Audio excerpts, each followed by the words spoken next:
שוהיים. אוקיי, יפה מאוד. אוקיי, אז מתחילים. אלכסנדר הבנתי, קיבלתי. פפקו, היי, מה נשמע? אה, מתאמצים, נאבקים בחתול. טוב, דבר ראשון, תודה רבה שהקדשת את הזמן, ונחמד לראות אותך וזה. אה, לי קוראים שמואל, אנשים לא כל כך מכירים אותי, אני לא מוכר כמוך. שמואל או שמוליק, או יש אנשים שקוראים לי אידיוט, אבל אני מעדיף כזה פחות. בדרך כלל. גם אני לא כזה מוכר, אל תדאג. בסדר. ראיתי אותך, נראה לי פעם ראשונה שראיתי אותך זה אצל מילשטיין, זה כאילו המקום העיקרי נראה לי שאתה מופיע וזה, בפורום. המקום הכי תכוף שבו אני מופיע, כן. הכי דחוף? תכוף, בתף. אה, אוקיי. וגם בפורום קפה שפרן נפגשנו. אה, משתדל להגיע. כן. אז מה שרציתי לעשות היום זה קצת שונה, לעשות רעיון יותר אישי, קצת שיחה חופשית כזאת, לאו דווקא אנליזה ודברים שהם בדרך כלל שואלים אותך בתור אנליסט, יותר להכיר אותך וזה, אני חושב שזה מעניין להכיר את הבן אדם שמאחורי המקצוע או האנליזה או הדברים הרשמיים שמדברים עליהם. אה, אז זהו, אז מי אתה, אלכסנדר פפקוב, מי אתה? אולי תציגי איזה קונספירציה לגבי מי זה אלכסנדר פפקוב. אה, אין יותר מדי להציג. אני בן כמעט 35. נולדתי בקייב כמה חודשים לפני שברית המועצות התפרקה. אה, הגעתי לארץ בגיל 3.5, ולמדתי בצפת, גרתי שם את רוב שנותיי. אה, לא יודע, זין עד י"ב עשיתי בפנימייה בהרצליה, שלימדה אותי בעיקר את חוסר היכולת של מערכת החינוך לעזור לאנשים שהם כן חכמים, מעבר ללהיות בייביסיטר בשביל ההורים שלהם. זהו, הלכתי לצבא, רציתי בהתחלה לשרת ולתרום, אז הוצאתי לעצמי פרופיל 82 עם 6 סעיפי ליקוי, ואז יצא דוח וינוגרד, ואני אחד המוזרים האלה שאפילו קראו אותו, ושם בפעם הראשונה הגעתי למסקנה שהסכנה האמיתית לי כחייל זה לא האויב, אלא המפקדים שלי, ואז חשבתי שהמקום שבו יהיו הכי פחות מפקדים מטומטמים זה חיל הים, ו... לחיל המודיעין בנסיבות לא ברורות סירבו לקבל אותי, הם מינו אותי למשהו של האזנות כשאני לא שומע טוב, לא הבנתי את הקטע. ולעתודה לא עברתי מבחני קצונה. המש"קית של הצו הראשון כתבה עליי בגיל 16 ציני ויהיר, יכולות סוציאליות נמוכות, ו-16, יותר מ-16 שנים אחרי זה, אני בדיוק אותו דבר. ציני ויהיר, יכולות סוציאליות נמוכות. כן. וואו. כמו שאומר השיר הרוסי, כמו שהיית כזה נשארת. זהו, בצה"ל, לא יודע, אני יכול לספר הרבה סיפורים על צה"ל, כולם מצחיקים במידה מסוימת ועצובים במידה אחרת. הסיכום הוא שאחרי הטירונות של חיל הים, הוצאתי את עצמי מחיל הים, כי הבנתי שהתקוות שלי לגביהם היו לגמרי לא נכונות, ועזבתי, כמו שכתוב בטופס, ברגשות מעורבים. אחרי זה הייתי קצת בסיפוח בחיל האוויר, ביאב"ה 506, שבו הסתבר לי, לצערי, שהיכולת לדעת את אלגוריתם מרג' סורט, כלומר כל מי שיש לו בגרות במחשבים יודע את אלגוריתם מרץ סורט, הפכה אותי לכוכב אדיר בעולם תיוק הניירת, וואו. ונכס קשה להחלפה. רגע, אבל אתה יודע, אני עשיתי בגרות ואני אין לי מושג מה את האלגוריתם שאמרת, ואני בטוח שגם הרבה נו, אנשים, מיון מיזוג, שאתה ברקורסיה מחלק רשימה לחצאים ואז ממזג אותם לפי הסדר. אז שכחתי את דבר ראשון, עשיתי 3 יחידות, אז אני חצי, זה כנראה היה בחמש, כן. זהו, אז לא, אבל אוקיי, כן, משם הלכתי לטכני של חיל האוויר, שבו הבנתי כמה סכנות בריאותיות מצפות לי אם אני אהיה מכונאי מטוסים.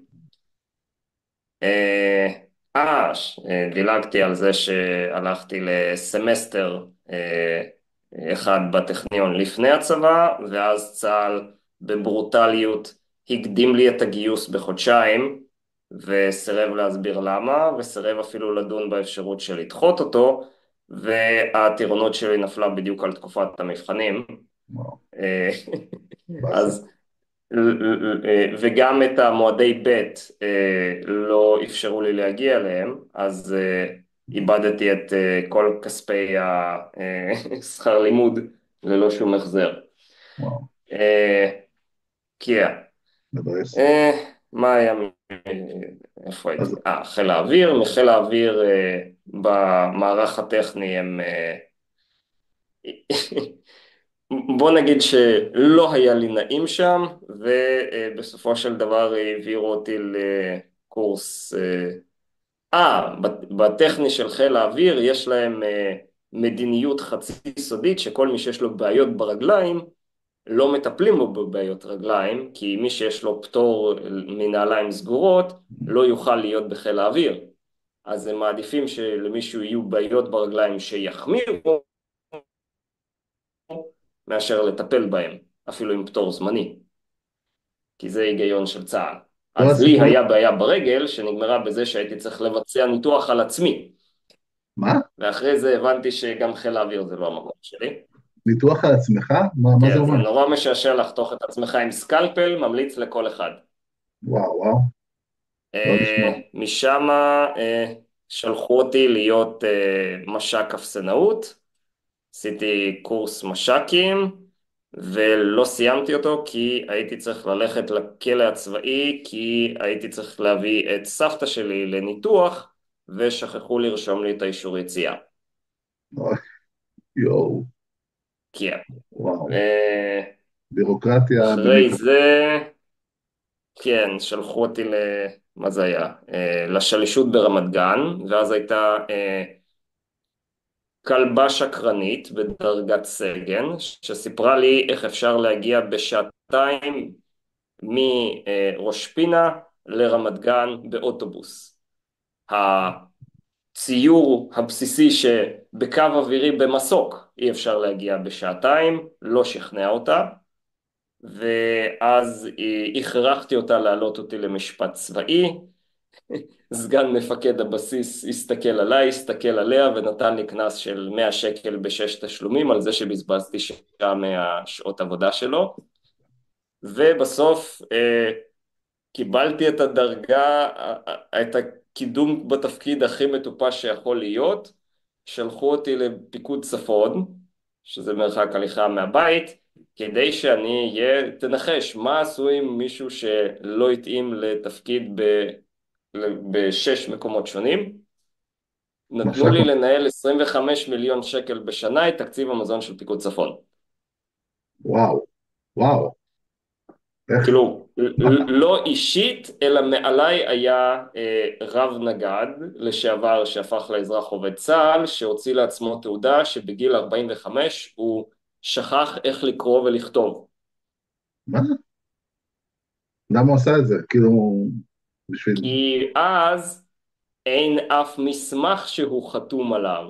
את כל החתימות עשיתי אני, והוא תמיד יכול להכחיש שהוא אמר לי לכתוב משהו. כי את וואו, כל ההוראות אליי הוא מעביר בטלפון צבאי, שכדי להקליט אותו צריך אישור מקבוצה מאוד מצומצמת של קצינים בכירים במשטרה הצבאית שמקבלים ממנו כספי שוחד כדי שזה אף פעם לא יקרה. יואו. מה, זה נשמע לי כמו Catch 22, אתה מכיר את ג'וזף הלר? אני מכיר, אבל זה לא Catch 22, זה פשוט מאפיה. הם גונבים ללא בושה, והם כל כך בכירים שאי אפשר לעצור אותם. הדוגמה שאני אוהב לשאול אם מישהו יבקש ממני לפרד, זה אייזנקוט, בהיותו מפקד פיקוד צפון, שלח אישית לי אימייל שהוא רוצה מכונת קפה מדגם מסוים, שעלתה בכסף של אז 10,000 שקל. ואני עונה אליו, או זה כנראה לראש לשכה שלו, יש לך יותר מ-15 עוזרות אישיות. אף אחת מהן לא יכולה להכין לך קפה שאתה צריך מכונה, ויותר מזה, הוא דרש להוציא את זה מסעיף תקציבי מסוים, שזה נקרא תשלומי תשמש, שזה לחיילים בודדים, היו נותנים להם איזה 150 שקל לחודש, כדי שיקנו לעצמם ממתקים בסופר או משהו כזה. אולי אז הוא היה מתוך חייל בודד. לזה הוא רצה לקנות לעצמו מכונת קפה. אולי הוא היה המניאק בודד. שמרוויח 1,500 שקל לחודש בצורה חוקית. אז הוא אמר, לא, 1,500 ואני שקל? נותן לך פקודה. אוקיי. כן,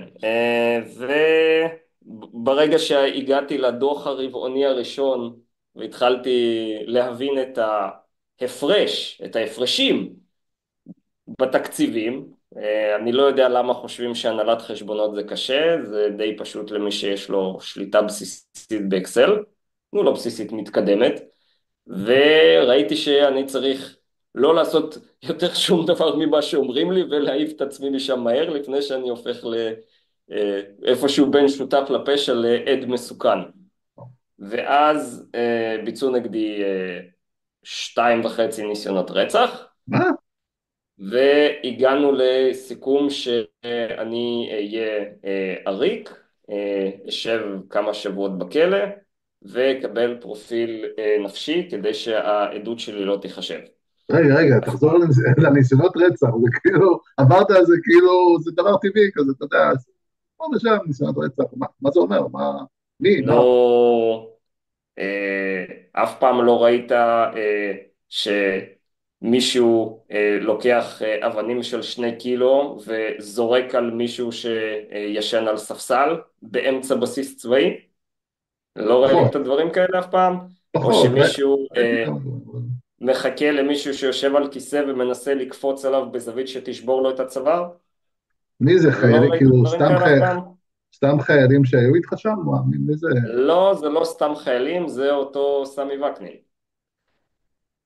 הוא לא עשה את זה מתוך חיבה יתרה או משהו כזה, מתוך איזשהו הפגנת חיבה. לא, הוא עשה את זה כי כאשר הגיעו במילואים קודמיי בתפקיד, הסבירו לי שאני צריך פשוט לחתום על כל המסמכים שאומרים לי ולשתוק, ואז יובטח לי תואר שני מאוניברסיטת תל אביב באיזה ציונים שאני רוצה, ומשרה ניהולית בבזק באיזה מקום שאני רוצה, ובכל התקופה מהרגע שאני אצא לצבא ועד שאני אסיים את התואר השני ואקבל את המשרה הזאת, אני אף פעם לא אצטרך לעבוד. כי יופיע יש מאין מספיק כסף בשבילי, כדי וואו, שאני אף פעם לא אחשוב על זה אפילו. וואו. אני לא לקחתי את העסקה הזאת, כי הייתי רגע, צעיר וטיפש. למה, תסביר למה, מתוך יושרה, מה בדיוק? נו, הייתי צעיר וטיפש, כן. ככה אתה אם מגדיר יודעים, אז אני לא יושרה? לוקח. ככה אתה מגדיר יושרה, כאילו צעיר וטיפש? לא, כנראה יש לך עקרונות, כנראה זה הפריע לך הקטע הזה. נו, אז אם אני לא שותף לפשע, אז אני בסך הכל עד מסוכן. אז היה צריך להיפטר ממני. אז הסיכום היה שהנה, עשיתי את אוי, כמה הייתי שם, 2 או 3 בכלא. דווקא היה חוויה משעשעת, ממליץ לכולם לעשות ביקור בכלא הצבאי. חוויה מאוד חינוכית ומשעשעת למי שיודע ליהנות ממנה. וכן, זהו, השתחררתי לעולם החופשי. הלכתי ללמוד בטכניון, תואר ראשון בהנדסת מכונות, הבנתי שאני שונא מתמטיקה, דילגתי שאני בתקופת התיכון הגעתי יש דבר כזה אולימפיאדות למדעים, שזה Mm, עד גיל 18 כזה, אז הייתי גם בגמר הארצי של האולימפיאדה בפיזיקה וגם בגמר הארצי של האולימפיאדה בכימיה וואו. וגם בגמר הארצי של אולימפיאדת אורנג' במתמטיקה, אבל לא, לא הבנתי מספיק מוקדם את החשיבות של כן ללכת ללימודים אקדמיים בתקופת התיכון, כדי להגיע באמת לרמה הבינלאומית, וחבל. ואחרי הצבא פשוט הבנתי שאני לא אוהב את זה, ועברתי לעבודות משעממות יותר של מחשבים, תמיכה טכנית, קצת תכנות, קצת בקרת איכות תעשייתית, ובאופן כללי השתעממתי ולא עשיתי שום דבר מעניין עם החיים שלי ב-10-15 שנים מאז. אה, עבדתי מה היה משהו מעניין? מפעל הבונים, שזה אה, קיבוץ כפר הנשיא. אז הם עשו את השסתומי גז של מאגר לוויתן? לוויתן ותמר, Mm, אז במקרה, בצירוף מקרים שלגמרי לא קשור אליי, כאשר עבדתי שם בתפקידים שכללו אלמנט כזה או אחר של בקרת איכות, המפעל קיבל את פרס בקרת האיכות הכי טובה מכל מאות הספקים של תאגיד הנפט הבינלאומי, נובל אנרג'י בכל העולם, והיה שטיח אדום עם ביבי, ואני טכנית הייתי עובד קבלן, אז הפרס שלי היה שובר למסעדה. אוקיי, אבל רגע, כן. אתה היית בבקרת איכות שם? נגיד שכן. נגיד שכן. המסמכים יראו משהו אחר. לא, לא מעניין לי אה, המסכים, רק זה פחות או יותר הדבר האחרון מבחינת קריירה שראוי לציון שעשיתי. אה, לא, זהו, לפני לא יודע כמה.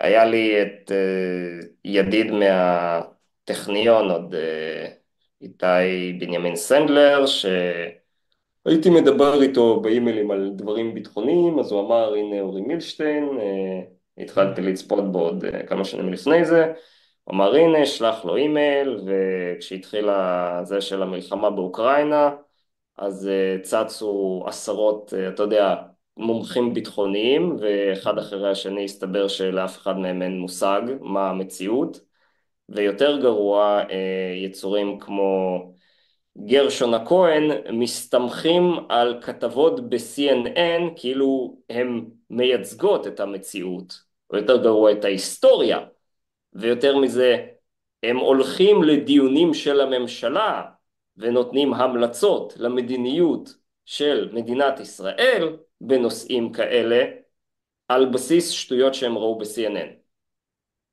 לכאורה. לא לא לכאורה, לכאורה. ישירות.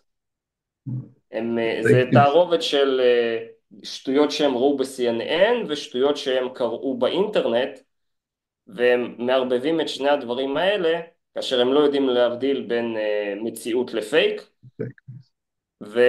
ומסתמכים על זה בהחלטות ממשלה. ואז אני עליתי אצל אורי לשידור, ושיתף אותי גם עם אלכס צייטלין, וזהו, מאז בפורמט כזה או אחר אני מופיע אצל אורי בערך פעם בשבוע, כשאין לו סיבה שנמאס לו, ואצל צייקלין, לא יודע, פעם בחודש, כי צייטלין ואורי מילשטיין לא תמיד אוהבים, יש לי סגנון שבו אני שואל שאלות קשות. אם מישהו אומר שטויות, אני אפילו אומר לו את זה, אז לא אוהבים, לא כולם מסוגלים להתמודד יחד איתי באותו פאנל, באמת, דווקא אז אני חושב שיחסית אתה מנומס, זאת אומרת, אם יש לך ביקורת, יש אנשים אחרים שהם הרבה יותר חדים ולא לא נעימים, יש לך ביקורת, זה בסדר. לא, אני זה שלא נעים, כי אפילו אם זה דוקטור פרופסור מזויף כמו חיים אסה, או אלוף במילואים מנותק מהמציאות כמו גרשון הכהן, אם הם אומרים שטויות, אני אגיד להם את זה ישירות, וגם, איך קוראים לה זאתי, הפרופסורית שמה, עדנה, אה, עדנה, בפאנל של המבוגרים יותר, איך קוראים לה, עדנה, עדנה עדנה, משהו? כן, כן. פשר, כן. אז פעם אחת אורי העלה אותי לשידור של האלה, אז היא אמרה משהו בסגנון, אה, אוסלו היה ניסוי שנכשל, אבל טוב שעשינו אותו, וההתנתקות זה היה ניסוי שנכשל וטוב שעשינו אותו, וצריך לעשות עוד ניסויים עד שנצליח. ואז אני אמרתי לה, כל אחד מהניסויים האלה הרג עשרות אלפי אנשים. מזה שאת שמחה מלעשות ניסויים שהורגים עשרות אלפי אנשים, אני מאוד אשמח כשאני אשמע שתמותי. וואו, יואו, זה לא זכור לי, אולי חתכו את זה בעריכה או משהו כזה. לא, לא, זה הופיע. וואו, ואיך היא הגיבה? לא יודע, לא אכפת לי. אני אעמוד במילותיי ולא טעיתי. היא מציעה לבצע ניסוי שהיא יודעת מראש שיהרוג עשרות אלפי אנשים, והיא רוצה לעשות עוד ועוד ניסויים כאלה. אז כן, מותה מאוד ישמח אותי. טוב, נראה לי אחד הדברים שדווקא אנשים כאילו מתחברים אליך ואוהבים לשמוע אותך, זה באמת יש תחושה כזאת שאתה יחסית ישר בן אדם, זאת אומרת, אתה אומר מה שאתה חושב, ואתה כאילו, מה ש... אף אחד לא שילם לי להגיד משהו מסוים עד עכשיו, כן, אז אני ואתה... יכול לומר מה שאני חושב. אז בוא נחזור קצת חזרה, אתה אמרת שנולדת באוקראינה, נכון? כן, אז, אז המשבר טכנית ברית המועצות. היא נהייתה אוקראינה אחרי זה 3 חודשים. זה היה ברית המועצות, אוקיי. אבל אתה כן, עלית בגיל 3.5, אתה בטח לא זוכר יותר מדי, אבל יש לך איזשהו עדיין רגשות מסוימים כלפי המדינה, נגיד שבקשר למלחמה הזאת, יש לך, חוץ מניתוח קר ונניח אובייקטיבי, יש לך איזושהי תחושה מסוימת כלפי האוקראינה, משהו. שמע, אני מגיע מרקע מתמטי שבו כדי להבין את ההבדל בין עובדה לדעה, צריך להבדיל מה זה דעה, מה זה עובדה. אז ברגע שאני מתחיל לערבב דעות ועובדות, אני מבין שמשהו הלך לא בסדר, אז אני מנסה להישאר רק עם עובדות. עובדה שקיימים, היו קיימים ארגונים נאו-נאציים נרחבים באוקראינה שהגיעו לעמדות מפתח בשלטון האוקראיני. זאת עובדה. לערבב אותה עם עובדה שמציגים כאילו זלנסקי ממוצא יהודי, שגם זה מוטל בספק, לא משנה את העובדה שיצור כמו סרגי סטרננקו הוא עדיין בכיר בממשלה שלו. ועובדה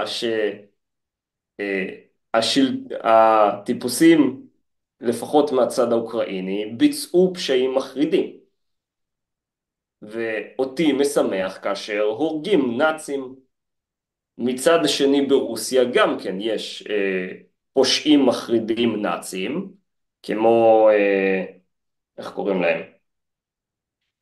כל כנופיית וגנר, וגנר. רוסיץ'.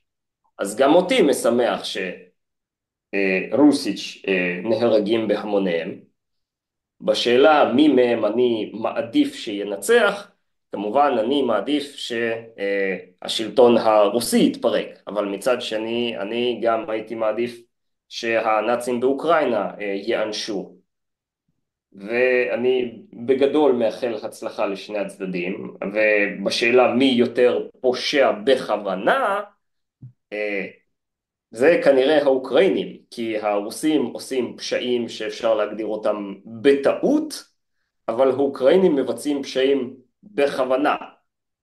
כמו מה? מה גם הדוגמה? פחות פשעים, הפשעים שלהם הם כן יותר מכוונים, כמעשי טרור גרידה ורצח אזרחים גרידה, ולא, לא יודע מה, נגיד, הבית שההורים שלי היו גרים בו בקייב ופגע טיל רוסי 50 מטר משם, אבל הוא כיוון על בית ספר שהפך למפקדה צבאית.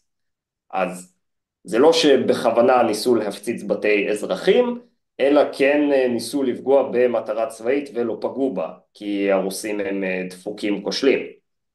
מצד שני, כאשר האוקראינים הרבה פעמים קרה להם שהם מורידים מטח גרדים על שוק ירקות, או על אצטדיון כדורגל, או כמו שקרה השבוע, מורידים מהפסים רכבת נוסעים, זה טרור לשם טרור. אבל איך אתה מסביר, זה מה, זה הבדל של גישה, הבדל של מוסריות, הרי פוטין הוא לא הומניסט, בוא נגיד, גם הוא לא כזה קדוש. ההבדל הפשוט הוא שהרוסים רואים באוקראינים גם כן רוסים בעלי עמדה פוליטית שונה, וכאשר הרוסים הרי מצפים לספח חזרה את אוקראינה, והם מצפים שכאשר הם יספחו את אוקראינה, אז כל האוקראינים יחזרו להיות רוסים. האוקראינים מצד שני רואים ברוסים כובש זר, שצריך להשמיד אותו, גם אם זה ילדים קטנים, כמו שהנשיא הקודם של אוקראינה, פטרו פורושנקו, אמר, אנחנו ננצח במלחמה הזאת, כי הילדים שלנו ילמדו בבתי ספר, והילדים שלהם יתחבאו במרתפים מההפצצות שלנו. הבנתי, וואו. ותגידי, אז כן, כן. תמשיך, לא, תמשיך, אז, כן.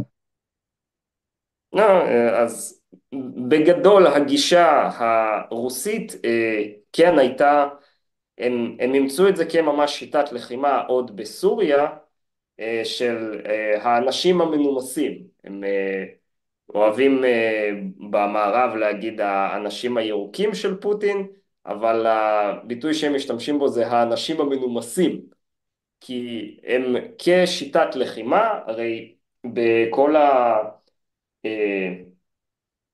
מדינות שרגילות להתמודד עם כיבוש זר פתאומי, בעיקר מדינות באפריקה, אבל כל מיני שמה, נגיד היה הפיכה צבאית בתאילנד לפני כמה שנים, הם רגילים שהצבא הזה זה משהו ברוטלי שבא מאיים ותוקף ועושה נזק, והצבא הרוסי להפך ניסה לאמץ כמדיניות צבאית שהחיילים שלו יהיו הכי נחמדים והכי מנומסים שאפשר. זה היה כמובן בתחילת המלחמה, עכשיו זה עניין שונה לגמרי, אבל כן היה ניסיון להיות נחמדים. נחמדים. בניגוד לצד האוקראיני שגייס זה נקרא גדודי המתנדבים, שזה פשוטו כמשמעו, חיפשו את האנשים הכי מסוכנים בארגוני הפשע ובבתי הכלא, ארגנו אותם לפלוגות ושלחו אותם לכיוון הכללי של האויב. וואו. וכאשר כמובן לא הביאו להם תקציב, כי הם לא חלק מהצבא, הם מתנדבים מטעם עצמם, אז כדי, אתה יודע, לפרנס את יכולת הלחימה שלהם, הם היו צריכים לשדוד ולרצוח את התושבים המקומיים. וואו. אז זה גם בצד הרוסי כמובן הייתה הפרקטיקה הזאת, הופיעו כנופיות קוזקים שעשו את מה שקוזקים תמיד עושים, שזה גם כן לשדוד, לרצוח ובמקרה הטוב להבריח דברים. אז כן, יש לנו פה תערובת של צבאות סדירים, מתנדבים אידיאליסטיים וארגוני פשע במדים, שבגדול מתחלקים לשני מחנות, אבל רבים ביניהם מדי פעם גם כן. וואו. אז תגידי, רציתי לשאול אותך, הזכרת את גרשון, האלוף גרשון הכהן ב-CNN, שהוא כן. לוקח מידע מ-CNN, מעניין, תגלה לנו קצת סודות המקצוע, אתה הרבה פעמים מביא מידע שאנשים לא מכירים, וכל מיני דברים כאלה, מאיפה, איך אתה עושה את המחקר, מה המקורות שלך? שמע, בדרך כלל אין לי איזה מקורות נסתרים יודעי שם. רוב הדברים מופיעים ביוטיוב ובערוצי טלגרם, ולי פשוט יש עבודה מספיק משעממת, שיש לי את הפנאי של החצי שעה ביום במהלך שעות העבודה, לקרוא בטלפון או בסרטוני יוטיוב, כדי להתעדכן מה קרה היום, מה קרה אתמול, ואם מקשיבים לאנשים הנכונים, שאתה יודע, לא נתפסו בשקר מכוון, אז אפשר יחסית לסמוך על זה שהם דוברים אמת, ואז בדיעבד מסתבר שאכן הם בדרך כלל דוברים אמת. אז ובניגוד לזה יש לך יצור כמו אוהד חמו, אני אף פעם לא אשכח את זה, בממש יום הראשון של המלחמה, נדמה לי זה היה חמישי, יום חמישי פשוט במקרה ביקרתי את ההורים שלי והם הפעילו את הטלוויזיה. אז אני רואה את אוהד חמו, מאחוריו יש כביש של איזה 10-12 נתיבים, ריק לגמרי. והוא אומר בפרצוף רציני למצלמה, האוקראינים בורחים בהמוניהם מהבירה. ואתה רואה מאחוריו כביש 12 נתיבים ריק לגמרי, לא שומעים אף מכונית, אבל הוא אומר כן, הכביש מאחוריי מלא במכוניות של אוקראינים בורחים. אם התקשורת אומרת, אז אומרים. וגרשון הכהן יצטט אותו, כן אמרו לי בחדשות, לא זוכר איזה ערוץ זה, שהאוקראינים בורחים בהמוניהם מהבירה, ועל סמך זה מתקבלת ההחלטה לפנות את השגרירות הישראלית מקייב ללבוב. כי גרשון הכהן ישב בוועדה של ההחלטה שם ואמר, כן, הנה, יש לנו מידע שכולם בורחים, אז גם אנחנו צריכים לברוח. וזה צורת קבלת ההחלטות. יש לנו את התקשורת שמשפיעה על יועצים, והיועצים אומרים לפוליטיקאים מה המציאות, והפוליטיקאים רואים מהתקשורת ומהיועצים שמקשיבים לתקשורת, ועל סמך זה עושים החלטות. אז זה בוא אני, האויב, זה האויב. יש לנו אנשים שלא יודעים על מה מדובר, אבל הם מקבלי החלטות. אני אקשה עליך קצת, כי אמרת שאתה רואה יוטיוב וטלגרם, אז אני כן. מיד חושב מה עולה במחשבה של אנשים מסוימים, הם יגידו לך מה, לפי סרטון יוטיוב אתה יכול זה, או לפי טלגרם, ואתה גם הזכרת את זה שאחד הקריטריונים שלך זה אם מישהו לא תפס אותו בשקר, אם לא תפס אותו בשקר קודם, אז אתה יכול יותר לסמוך, יש עוד, כאילו, איך אתה מוודא, יש לך איזשהו כלים או דרכים שאתה מוודא שמה שאתה קורא או שאתה רואה זה באמת נכון? איך אני אגיד? קודם כל, אני מישהו שבכוונה לא הולך לערוצים הגדולים, נקרא לזה. אני כן נצמד לערוץ קטן, ואני כן נצמד לסיפורים שהם, איך אני אגיד, נשמעים לי נכונים. ובדיעבד, דווקא הסיפורים שנשמעים נכונים גם אם הם הזויים, מתגלים כנכונים, והסיפורים של התקשורת הממסדית מתגלים כשקר. זה א', ב', תמיד צריך לחשוב האם מי שמספר את הסיפור אישית ירוויח מזה שהוא יטה את דעת הקהל לכיוונו, ועל פי זה צריך לשאול האם יש טעם לחשוד בו. דבר שלישי, גם בתחומי המידע הנרחב יש אנשים שהצליחו להישאר הגונים, כי בסופו של דבר יש הרבה מאוד תחרות במה שנקרא ערוצי התוכן, והקהל נוטה לזלוג אל אלה שפחות שקרנים. וכאשר מתפרסמים סיפורים שהם אפילו אם אין להם מקור יותר מדי מוצק, אבל נשמע לי שזה נכון, בדרך כלל מסתבר שזה אכן נכון.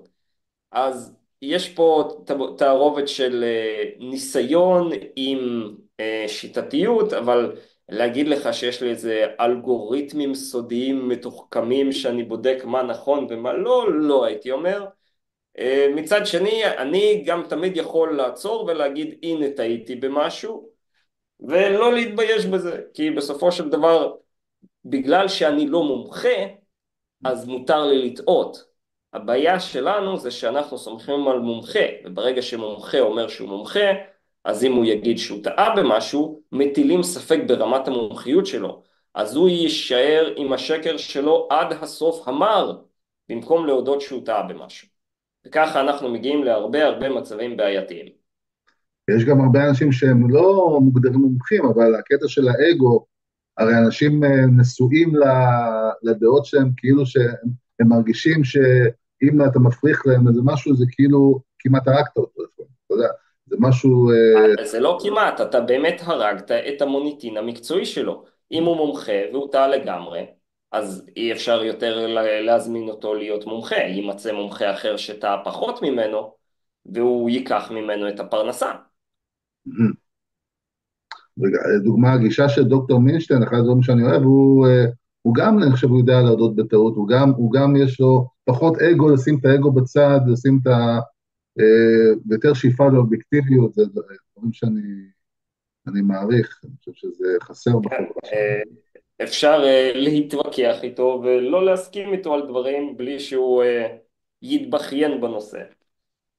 ומצד שני הוא בדרך כלל בעניין המהותי לא,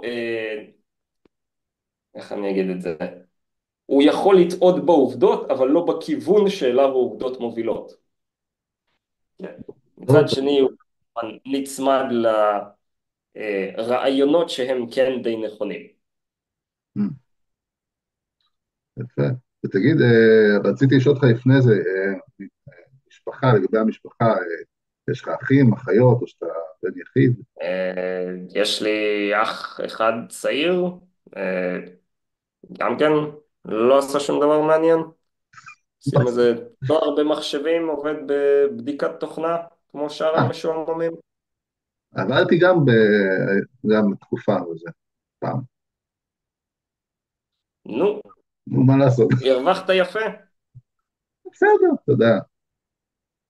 עשיתי מלא עבודות, נו, עברתי הרבה דברים, כן, הרבה עבודות וזה. אז יש לך אח אחד, נו, אני קטן. בעצמי שוקל מה אתה? לפרוש לבדיקת תוכנה. אני בעצמי שוקל להפוך לאיזה בודק תוכנה.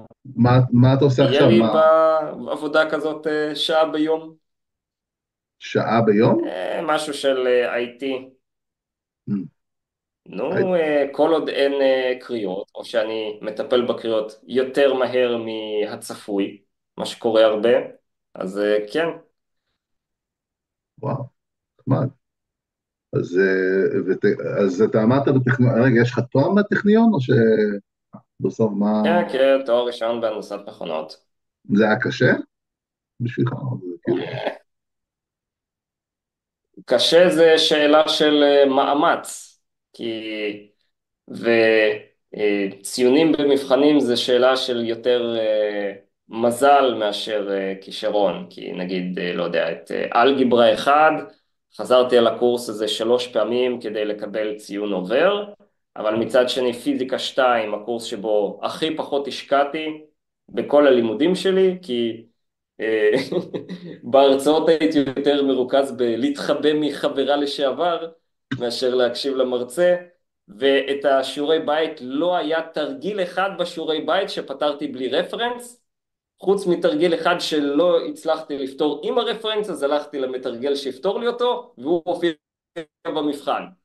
ובסוף במבחן סיום קיבלתי מתוך 360 סטודנטים, אני היחיד שענה נכון על כל השאלות, במבחן עם 15 נקודות פקטור ו10 וואו, נקודות בונוס.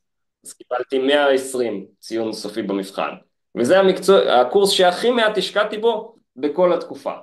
אז אין פרופורציונליות בין הקושי של הלימודים לבין ההצלחה בלימודים, או יותר מזה בשימושיות של המידע שלמדתי אחר כך. כי אלגברה וחדווה כן משתמשים, או לא יודע מה, אנליזה נומרית, אבל מעבדה בכימיה פיזיקלית לגמרי אף אחד אף פעם לא יצטרך. כימיה, פיזיקה, וואו. נו, כן, יש שם כל מיני, זה, תרמודינמיקה 2, זה דברים שאלא אם כן אני עובד במשהו מאוד ספציפי, אני אף פעם לא יעזור לי. מה, לחשב בורגרס וקטור, אפילו יחס פואסון, לא זוכר שאי פעם יצא לי לעשות איתו שימוש רציני. זה סתם כדי לרשום וי שכן אני מכיר את הנושא. אפשר לדבר על כל המתמטיקות היותר מגילות שאף אחד אף פעם לא יצטרך אותן.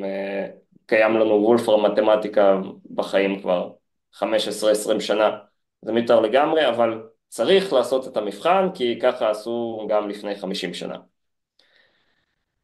וזה למה עדיף במקום מהנדס להחזיק 2-3 הנדסאים, שיעשו בערך את אותה, יעשו יותר נפח עבודה באותה משכורת. אז אמרת שברחת מחברה שלך או משהו כזה, זה לא בדיוק, לא, התחבאתי ממנה, כן, התחבאת, כן. ומה עכשיו, כן, אני מבין שאתה נשוי עכשיו, אתה כמה שנים כאן, משהו כזה, כן. או משהו כזה, או, מה זה, או שכאלה שלא, או שאולי, זאת אומרת, אתה במערכת יחסים, או משהו כזה, ארוכת כן, טווח, כן, אני מצליח בזירה הרומנטית. יפה יש מאוד. לי עכשיו, הישג רציני. מלא בחורות עכשיו התאכזבו ששמעו את זה, ויכבו זה, את המחשב, ויבכו קצת אוי, לא בצד, הצילו. לא נורא, אבל ילדים, מה, בדרך, משהו? משהו כזה, כן. משהו כזה. זהו, בהצלחה עם מספר זה. הילדים שלי יהיה גדול מאפס. יפה. ומה אתה אוהב לעשות חוץ מהעבודה? כשאתה לא בעבודה, נגיד יש לך תחביבים, מה... גם כן, נו, העיסוק בכל הצבא וביטחון ומדע זה סוג של תחביב.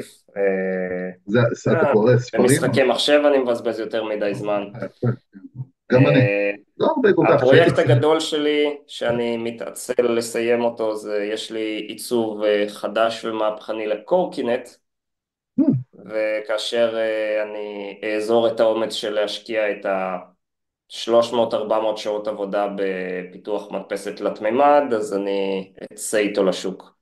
וזה יהיה, אה, זה יעשה לקורקינטים את מה שהקרוקס עשו לסנדלים. וואו, נשמע טוב. ואז אולי יהיה לי יכולת לשלם מקדמה למשכנתה. אז תרשום פטנט קודם כל, לא? או איך זה עובד? ברגע שרושמים פטנט, מיד רואים את זה הסינים, והם יגיעו לשוק עם חיקוי יותר מוצלח מהמוצר הסופי שאני אצליח Hmm, לייצר במזל תוך שנה. אז וואו, דווקא לא לרשום פטנט, זה hmm, הכיוון החכם, מעניין. אם אני רוצה לקבל איזשהו החזר על ההשקעה. יש כל מיני לרשום סוג, פטנט זה בפני עצמו בין 10 ל-20 אלף דולר. תלוי, אז כדי להרוויח חזרה את ה-20 אלף דולר, אני צריך לייצר, נגיד שאני מוכר את הקורקינט שלי יחסית בזול, ואני אישית ממנו ירוויח 50 דולר, אז אני צריך, נו, מתמטיקה, 50 כפול 20 כפול 20, אני אתה צריך למכור מתמטיקה, אל תשאל אותי. 1,000 קורקינטים רק בשביל להחזיר לעצמי את העלות של הגשת הפטנט. אז שלא לדבר על המאות ואלפי שעות עבודה שאני אצטרך להשקיע בזה, שלא לדבר על עלויות הייצור שאני אצטרך לשלם כמקדמה לפני שאני רואה מזה רווח. בוא אני אגיד לך, אני פעם עבדתי בתור פרליגל במשרד של פטנטים וסימני מסחר, זה סתם או בתור, יופי, אבל חוץ תקבל מזה, ממני שיחה בסוף ההקלטה פה.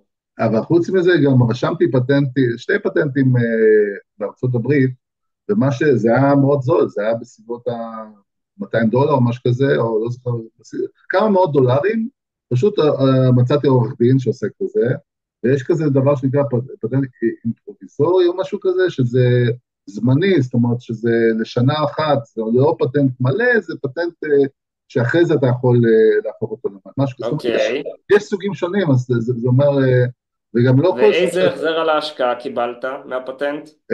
מינוס כמה מאות דולרים. כלומר, מה הגשת שיש, כאילו אפס, כמה כאילו. פטנטים ולא הרווחת מזה כלום. לא, ברור שלא הרווחתי מזה כלום, כי זה החיים שלי, כן. אבל זה לא אתה, זה לא צריך להיות אתה, כן, זה בסדר. Don't לא, hate the player, hate the game.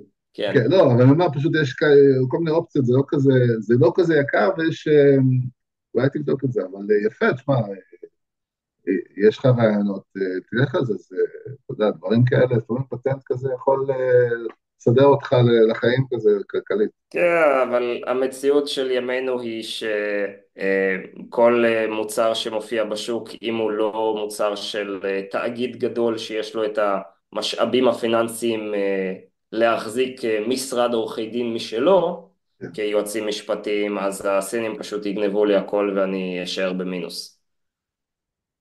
זה, כן. זה הימור רציני שאני עדיין לא הגעתי לשלב שאני מוכן לקחת אותו. טוב, תראה מה זה. אל תוותר אבל על זה, אם יש לך רעיון טוב, תלך על זה. יש לי מזגן לביש, מסיבות שאני לא מבין עדיין לא תפסו פופולריות. יש לי מז- כמה רעיונות שהם איך בהחלט אמרת? מזגן לביא? מה? מזגן לביש.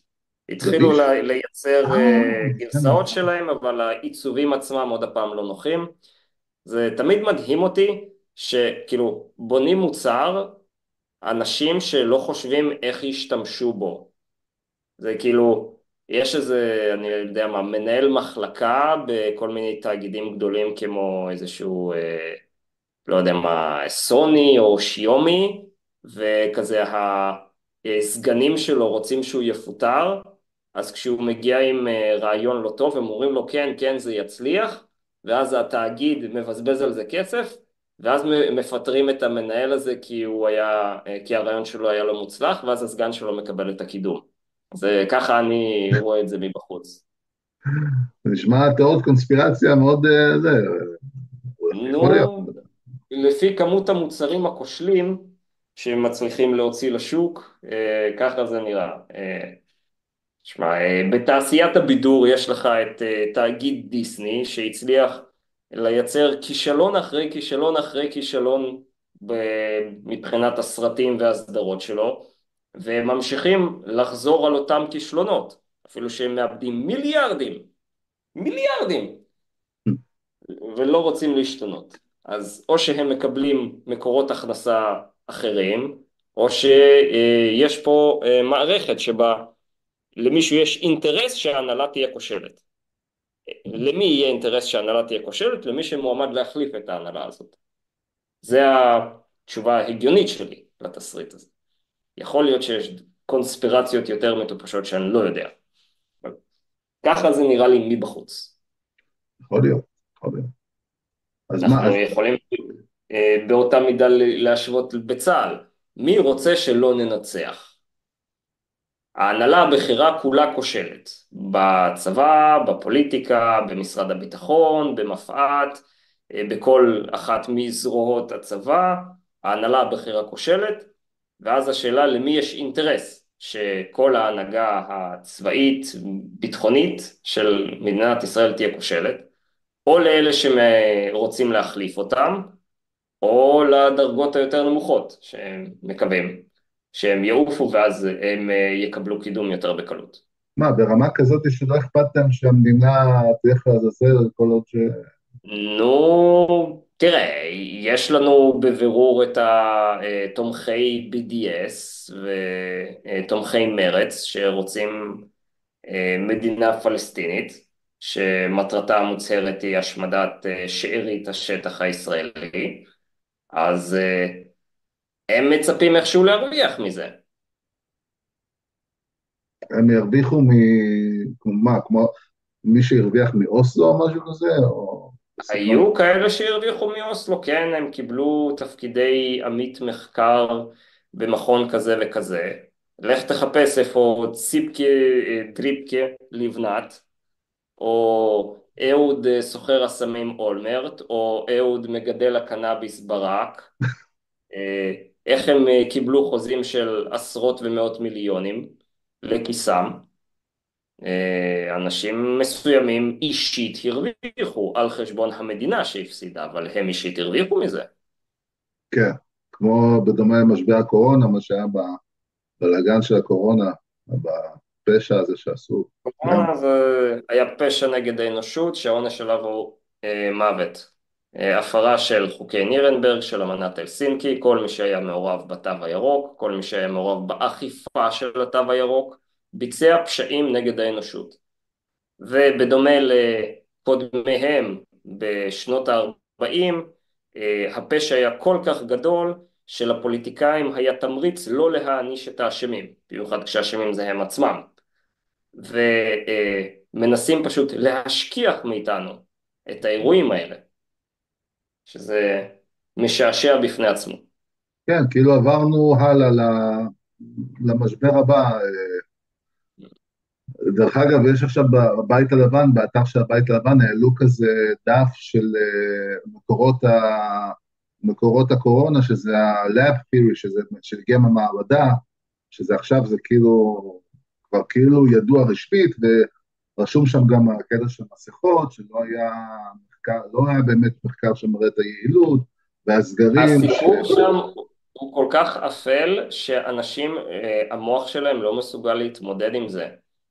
אה, מה שעובדתית קרה, עובדתית מוכח, נחשף במסמכים רשמיים בדיוני קונגרס, היה שכנופיה של ביולוגים במכון הביולוגי הצבאי של ארצות הברית רצו לערבב שפעת עם איידס, ובוש ואחריו גם אובמה אמרו להם לא, בואו לא נערבב שפעת עם איידס, אז הם לקחו את כספי משלם המיסים האמריקני כדי לבצע תוכנית נשק ביולוגי צבאי בתוך מעבדה צבאית של הצבא הסיני, ומימנו אותה לא רק מכספי מיסים, אלא שלחו לשם סמנכ"לים של פייסבוק וגוגל לעבוד במתקן צבאי סיני לפיתוח נשק ביולוגי. ואז נוצר המצב המטומטם שבו ממשלת ארצות הברית, אם היא תחקור מה היה, מי בעצם ביצע את פיתוח הנשק הביולוגי הזה, הם יגלו שזה ממשלת ארצות הברית, כי זה אכן וירוס שביצע מוטציה של שפעת הטלפים, אבל שפעת הטלפים לא הגיעה ממערה ביונן, היא הגיעה מתחזיק חזק, גן החיות של מרילנד, הסמוך למכון הביולוגי של מרילנד, אוסמריד, בארצות הברית. זה לא, ואז נוצר מצב שכשעושים חקירה, הסינים מצביעים על יצורים כמו פיטר דאז'ק וג'יליאן אנדרסון ואנטוני פאוצ'י כמעורבים ישירות בפרויקט, והאמריקאים מצביעים על המעבדה בווהאן כמעורבים ישירות בפרויקט. ואז בגלל שכולם אשמים, אז אף אחד לא יענש. זה מהות הפשע. זה כמו שבשואה, אם כל הגרמנים אשמים בשואה, אז כמעט אף אחד לא יענש. ואז יצורים כמו יואכים פייפר יכולים להסתובב ברחוב, ולא להענש על זה. תזכיר לי מי זה? או אפילו חילה יותר חולני, אוברמאייר. מנגלה היה עושה ניסויים על תאומים, והשכן שלו במעבדה מעבר לרחוב היה אוברמאייר שהיה עושה ניסויים על נשים בהיריון. הוא פשוט שוחרר מהכלא הסובייטי בעסקה לא תמוהה ביותר, מהכלא הסובייטי של שנות ה-50, פשוט הופ ושחררו אותו, והוא פשוט חזר לבית שלו במינכן ופתח שם קליניקה, כאילו הוא לא אשם בכלום. ואחרי זה ממציאים לנו בדיעבד סיפורים איך המוסד רדף אחרי נאצים. לא, לא, הם ישבו בגלוי אצלם בבית ואף אחד לא רדף אחריהם. הנה עכשיו לפני חודש גם נחשף שמנגלה הגיש בקשה בשמו האמיתי לבקר את הבית של ההורים שלו בגרמניה, ולא עשה את זה רק בגלל שלא אישרו לו את הוויזה. ואצלנו ינסו להעמיד פנים כאילו המוסד לא ידע מזה, ומכון שמעון ויזנטל לא ידע מזה. כולם ידעו, כולם שתקו, כי כולם קיבלו כסף, כי כולם היו בקונספירציה. כן. אז בימים ההם בזמן הזה, כולם מרגלים, כולם בוגדים, כולם עובדים עבור ממשלה עולמית קומוניסטית, ואת כולם צריך להעניש. ואם הפושע לא נענש, הוא יחזור על הפשע שלו. זה כן.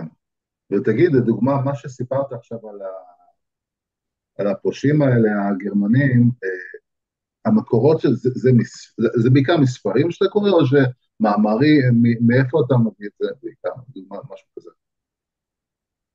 נו, למשל, לא יודע, על מי אתה רוצה דוגמה? על מנגלה פורסמו רשמית מסמכים מהארכיון הלאומי של ממשלת ארגנטינה. חוויאר מילי אמר בואו נפתח אותו, ובואו פתחו אותו.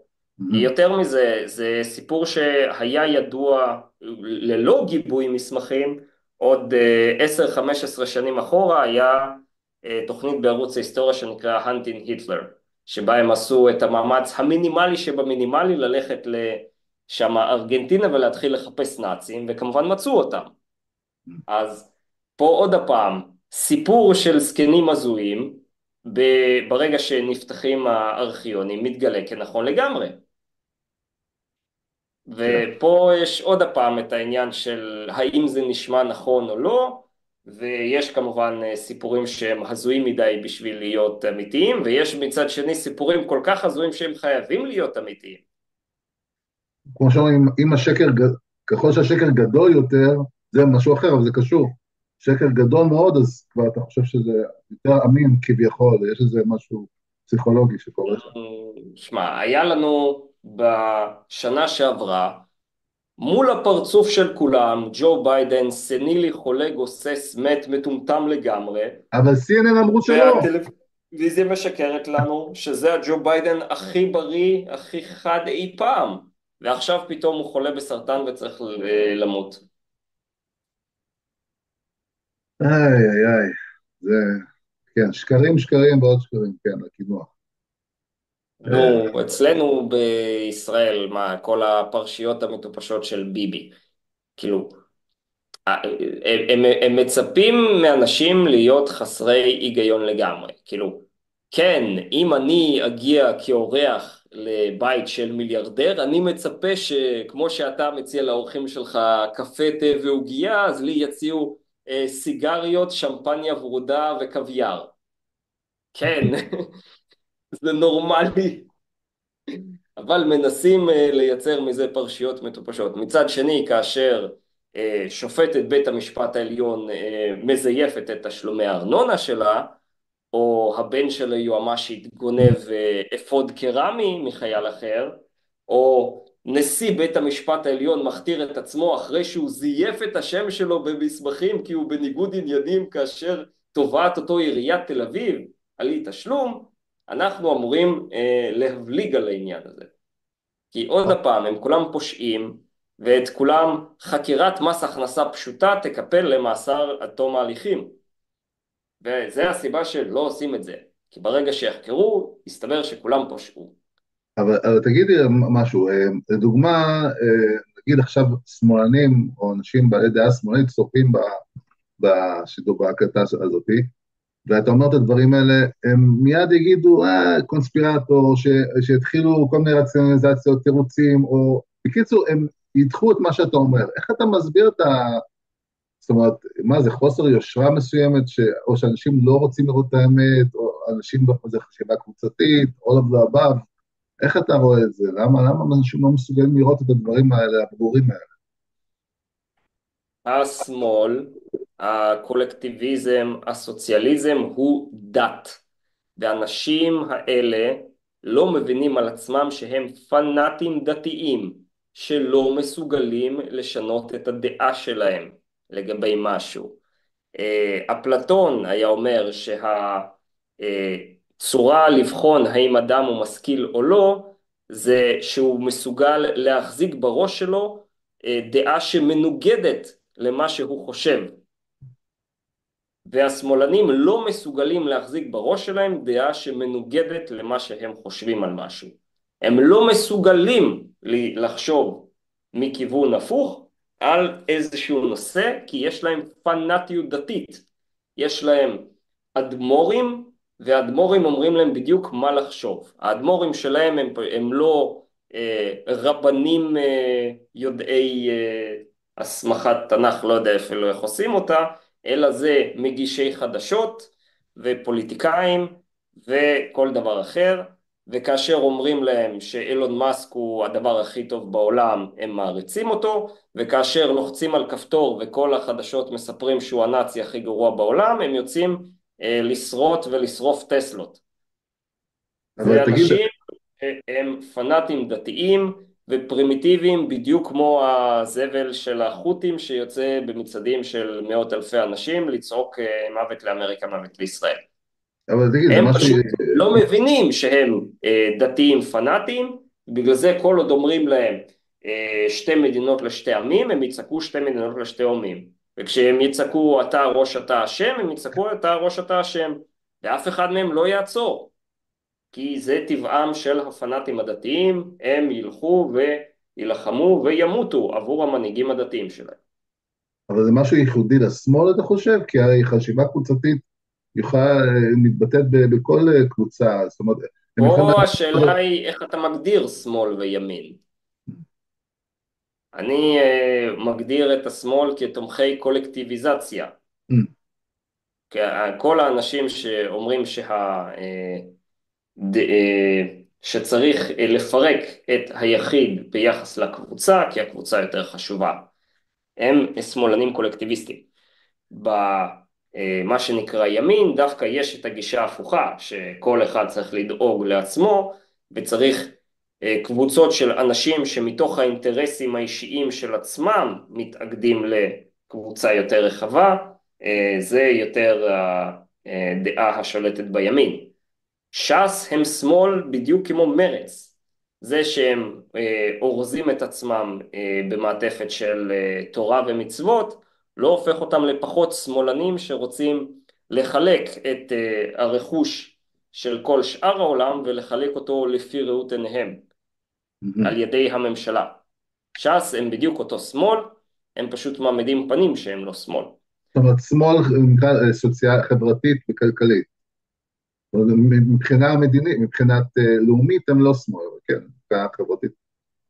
מבחינה מדינית הם לא תורמים לשירות הצבאי, הם פוגעים בכלכלה ופוגעים ביכולת של הצבא והמשטרה שצריכים לבזבז משאבים עליהם במקום על האויב האמיתי. אז זה שהם במופגן לא קוראים לפנות התנחלויות בינתיים, לא אומר שהם לא מחזיקים את הדעות האלה בצורה פרטית.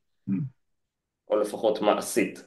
זה שהם שומרים על משמעת קואליציונית בנושאים, לא מבטיח שדעותיהם המפלגתיות אכן תואמות לזה.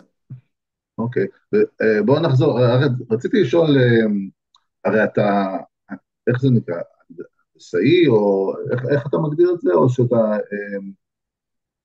איך אתה מגדיר את המקצוע שלך? שאלה קשה. איזה מקצוע? נגיד מה שאמרת בטכניון. נו, הנדסת מכונות. מה אז אתה המקצוע? מהנדס, הנדסת מכונות. מהנדס או משהו כזה. כן, כן, אני פשוט בוחר לא לעבוד בזה. זהו, זה אז מה, בדרך כלל משרות ניהול שבהם אני צריך בצורה נואשת לשכנע פועלים בשכר מינימום שהם צריכים להשקיע יותר מרץ ותשומת לב כדי שהחלקים יצאו יותר יפים, כי זה ישפר את המוניטין של המפעל, ואם המוניטין של המפעל ישתפר אז הם לא יודע מה, אולי יקבלו תוספת של חצי שקל לשכר בשנה הבאה, ואולי לא, ואם הם עובדי קבלן אז לגמרי לא אכפת להם. ואז העבודה מסתכמת בזה שאני לא סומך על אף אחד מהעובדי קבלן לבצע בקרת איכות למשלוח של 1,000 חלקים שהגיעו מהודו, ואני יודע עוד לפני שפתחתי את הארגז שחצי מהם במידה לא נכונה, אז אני צריך לשבת כל הלילה עם קליבר למדוד את החלקים האלה אחד אחד, כי אני יודע שחצי מהם ילכו לפח. אבל בגלל שזה משתלם כלכלית לקנות 1,000 חלקים מהודו, כשאני יודע ש550 מהם יהיו זבל, מאשר לקנות 200 חלקים תוצרת ישראל, זה החלטה כלכלית של המפעל, שכדי לשמור על אחוז הרווח שלו, נמשיך לקנות זבל מהודו, במקום מוצרים איכותיים מישראל. זה המציאות הכלכלית האובייקטיבית שאי אפשר לברוח ממנה. אז מה שרציתי לשאול זה מה בעצם מביא אותך, אתה הרי ידוע בתור פרשן יותר לענייני מלחמה, לענייני צבא, לענייני גיאופוליטי, ומה אתה חושב שבעצם, מה מושך אותך בזה? למה דווקא זה? ספציפית הנדסת מכונות, היה לי פנטזיות משעשעות בגיל 16, אחרי מלחמת לבנון השנייה, כשרק התחילו לספר איך הם יבנו את כיפת ברזל. אני כבר אז בתור אדם שפוי, שלא מאמין לשקרים של התקשורת עוד מהגיל הזה, הבנתי שכיפת ברזל זה בלוף. כי אם יעמידו אחד ליד השני 4 משאיות גראד שמשגרות ביחד 96 טילים ב-30 שניות, גם אם יהיה לנו 10 סוללות כיפת ברזל, הם לא יצליחו לעצור את המטח הזה.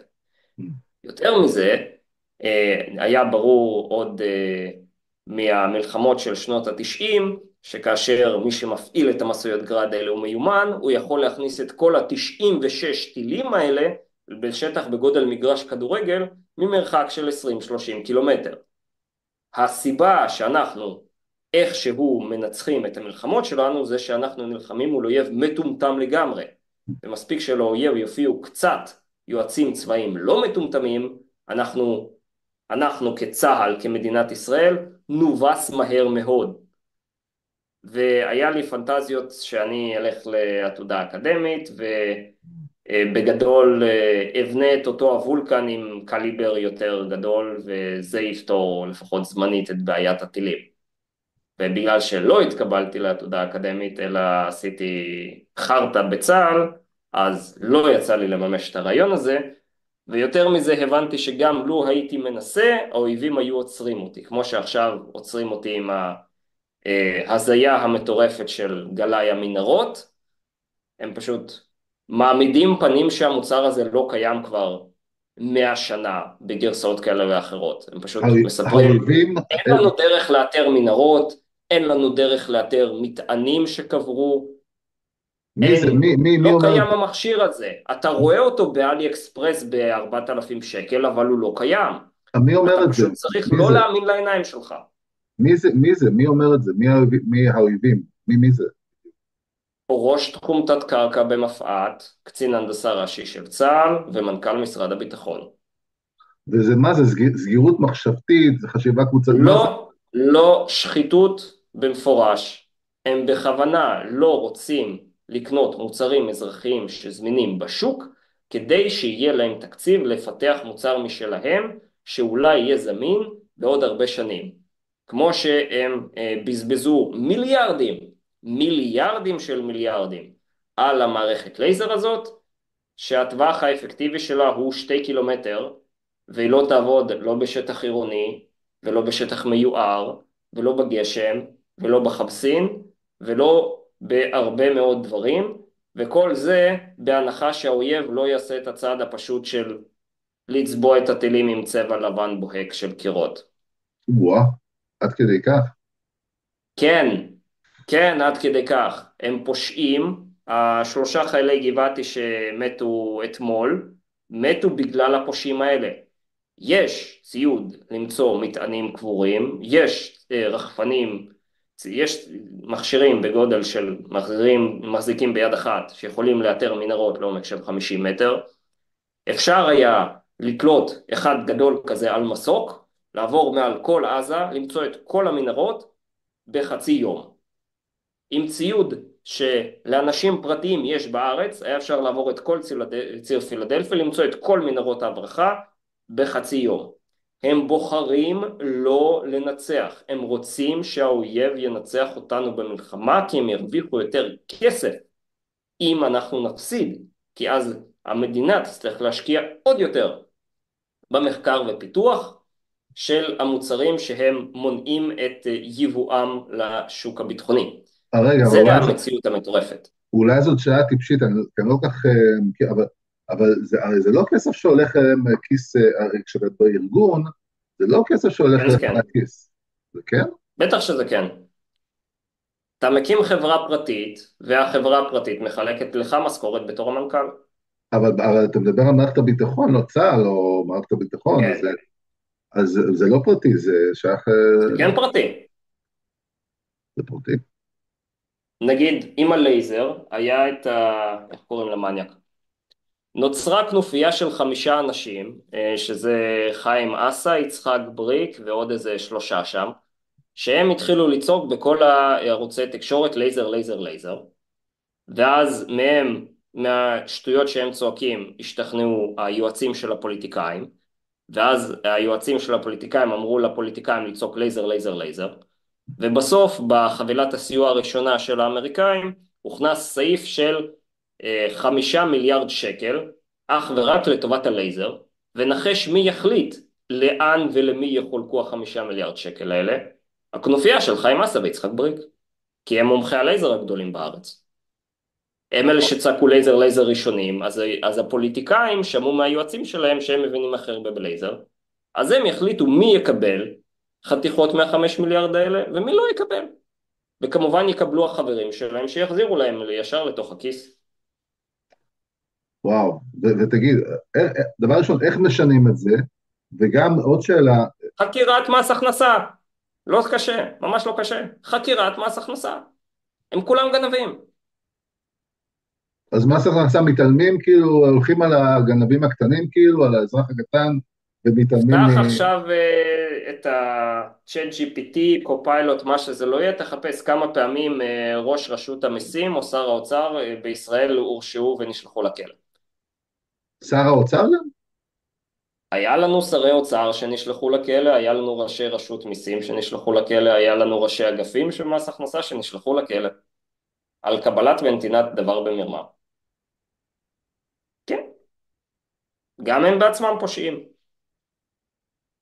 ואין בכירים, לדוגמה, ראש ממשלה, או כל מיני בכירים שרואים את זה, ויכולים לשנות את זה, רואים את השחיתות. אתה בתמימותך חושב שהם לא חלק מהמערכת? להפך, המערכת גדולה מהם.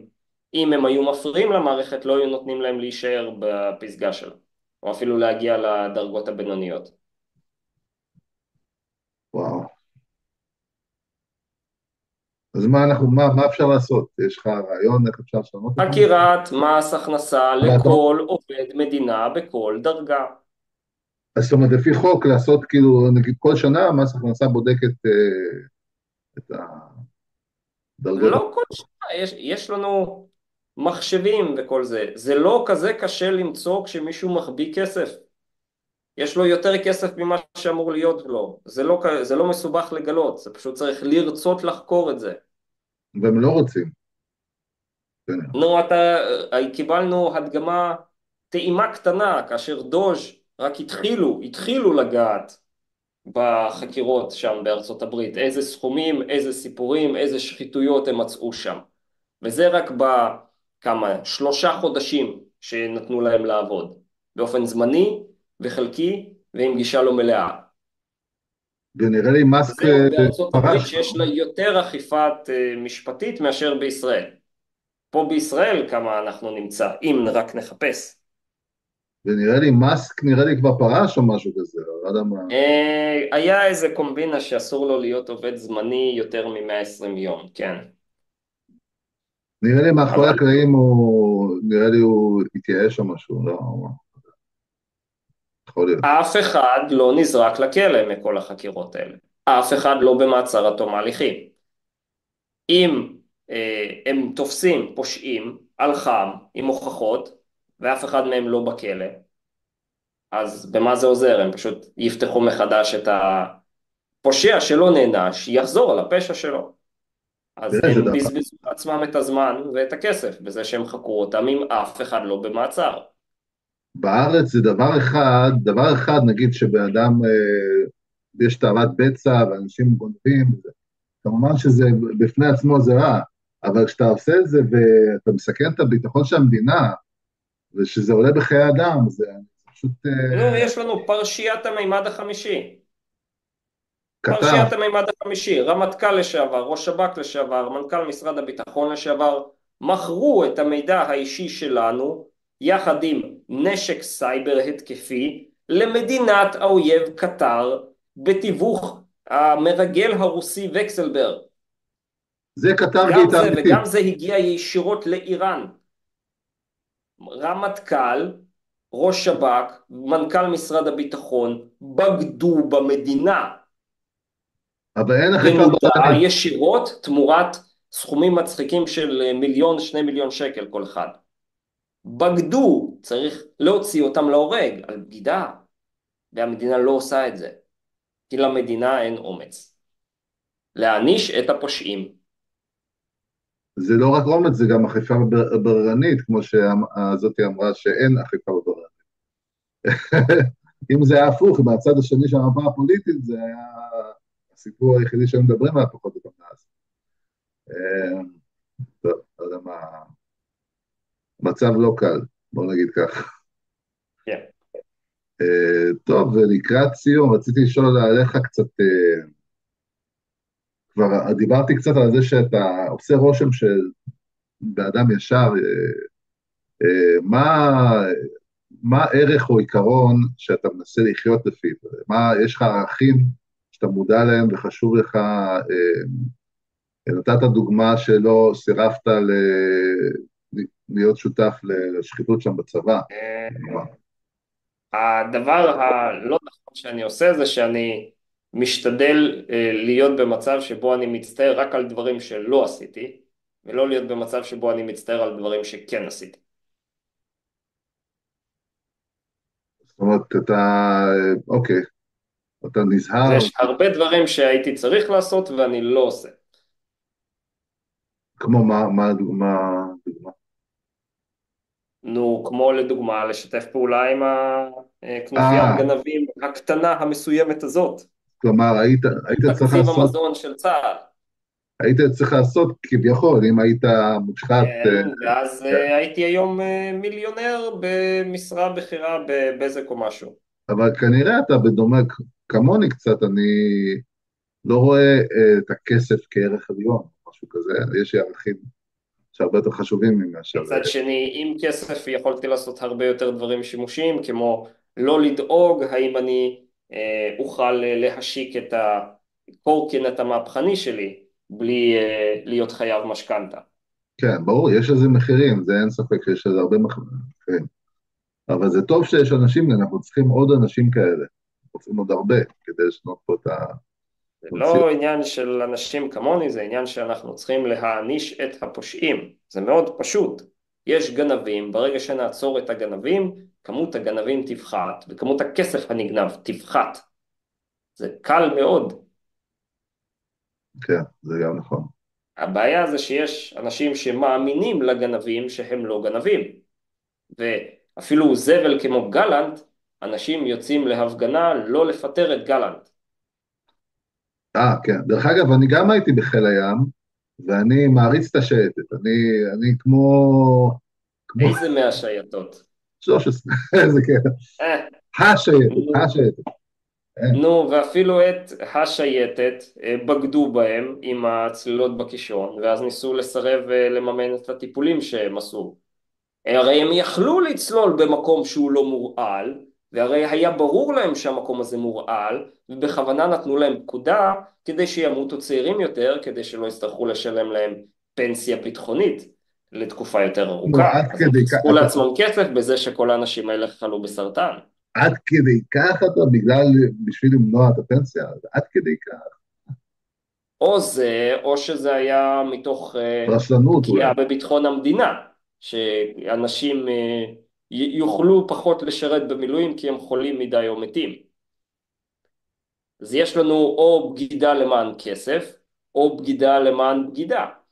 בשני המקרים, אף אחד לא הוצא להורג, אף אחד לא קפץ מהחלון, או תלה את עצמו, או נשרף בברוטליות יחד עם כל צאצאיו, יש עוד... ובגלל שאף אחד לא נענש, הפשע יחזור על עצמו כן. בדמות עומר 2 כמה שנים אחר כך.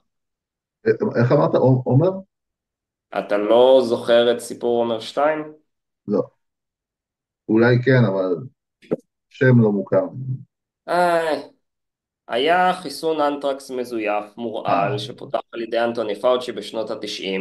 החיסון המזויף המורעל הרג הרבה יותר חיילים אמריקאים מאשר הצבא של סדאם חוסיין, ואז הממשלה שלנו בטירופה קנתה את החיסון הזה שיודעים שהוא רעיל ויודעים שהוא יפגע באנשים, וחשבו שיצליחו לתקן אותו.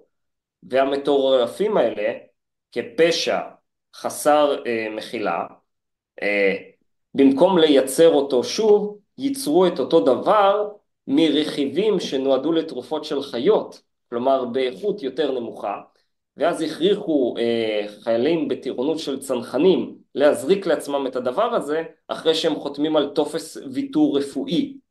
כי אתה יודע שחיילים בטירונות של צנחנים באמת מבינים הרבה בתחום ביולוגיה של נשק ביולוגי, ואז כאשר הרבה מהם חלו וחטפו צלקות וחלק מהם מתו, משרד הביטחון ניסה לא לשלם להם פיצויים, כי הם חתמו על טופס. והחלאה, אויב האנושות, אויב העם היהודי, מנסח רוח צה"ל אסא כשר, העיד לטובת משרד הביטחון, ועל סמך זה לא נתנו להם את מלוא הפיצויים המזעריים שכן התכוונו לתת להם. זה הפושעים, זה הפושעים שלא נענשו, זה הפושעים שאחרי זה עשו את רמדיה, וזה הפושעים שאחרי זה עשו את הקורונה. נדמה לי אותם ש... הפושעים לא נענשים, חוזרים על הפשע בהיקף יותר ויותר גדול. נדמה לי שפרופסור אלדד היה אז